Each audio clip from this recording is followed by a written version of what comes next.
আসসালামু আলাইকুম গাইস, তোমরা সব কেমন আছো? আশা করি ভালো আছো।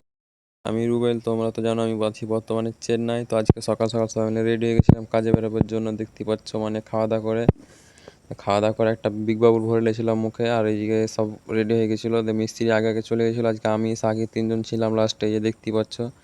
তো রাত্রে ক্যাং নিয়ে আসা হয়েছিল পানির, আমরা এখানে আমাদেরকে পানিটা দেয়, সেই জন্য আমরা এই পানিটা খাই। এই পানিটা মানে ক্যাংটা এখন দিয়ে দিতে হবে জমা, আবার না তো পরে ক্যাংটা মানে পেতে অসুবিধা হবে। তো সবাই যে কাজে এসে দড়ি ভিজেছিলাম, মানে আজকে একটু কাজের চাপ আছে এখানে। মানে এখানে পুরো ঢালাই হয়ে যাবে আজকে, মাইজ হয়ে যাবে ছাদ। এই লিফটটা হট্টি দেওয়া হবে আজকেও। আর এই কম্বুগুলো আমি বেঁধে নামিয়ে দেবো নিচের দিকে। তো দেখতেই পাচ্ছ আজকে আমি সাকির ওপরে আছি, আর একটা মিস্ত্রি আছে, আর নিচে সব বাদ বাকি মিস্ত্রিরা আছে। এই যে আমার কম্বু বাঁধা কমপ্লিট হয়ে গেছে, এবার নিচে নামিয়ে দেবো কম্বুগুলো। আর সাকিরকে দিয়েছিলাম ভিডিও করতে, তো ও মানে ঘুরিয়ে ঘুরিয়ে ভিডিও করছে।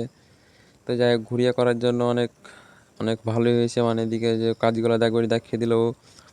আজকে এতখানি কাজ হবে। আর এই যে কম্বুটা নামিয়ে দিয়েছি, তো কম্বু নামিয়ে দেওয়ার পরে একদম ডাইরেক্ট মাঝ হাতে চলে গেছিলাম, মানে ঢালা হয়ে গেছিলো। একদিখানে ঘোলা ভাঙা আসছে আর একদিখানে করছে, এই যে দেখতে পাচ্ছ লিফট। তো আজকের ভিডিওটা এইখান থেকে তোমরা লাইক কমেন্ট শেয়ার করে দাও।